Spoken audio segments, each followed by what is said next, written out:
సర్వసాధారణంగా అందరూ శివరాత్రి రోజు బిల్వదళాలను ఏకదళాలను ఆ శివునికి సమర్పించే ప్రయత్నం చేస్తారు. చాలా మటుకు దళాలు అవైలబుల్ గా ఉండవు, అందరికి దొరకవు. బట్ ఒకటి, బిల్వానాం దర్శనం పుణ్యం స్పర్శనం పాపనాశనం అఘోర పాప సంహారం ఏక బిల్వం శివార్పణం.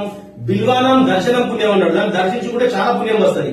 స్పర్శనం పాపనాశనం అంటే ఎవరు ఎట్లా బిల్వదళమైనా పర్వాలేదు, దాన్ని మళ్ళీ ఈ యొక్క శివునికి సమర్పించవచ్చు అని బ్రహ్మాండంగా బిల్వాష్టకంలో చెప్పారు. కాబట్టి నాకు బిల్వదళం దొరకలేదు అని అనుకోకుండా శంకరుడి మీద ఉన్న ఆ బిల్వాన్ని సృజించి దాన్ని మళ్ళా శంకరునికి సమర్పించినా కూడా ఆ శంకరుడు స్వీకరిస్తాడు.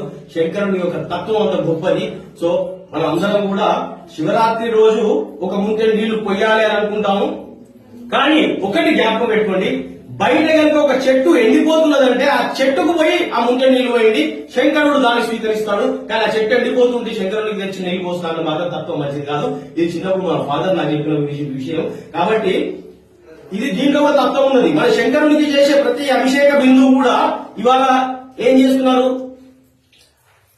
పక్కకు ఒక బొందలాగా తోడి దాన్ని నింకేలాగా చేస్తున్నారు. మనం చేసే ప్రతి అభిషేక బిందువు కూడా మనకు వాటర్ స్కేసిటీ లేకుండా ఎండాకాలంలో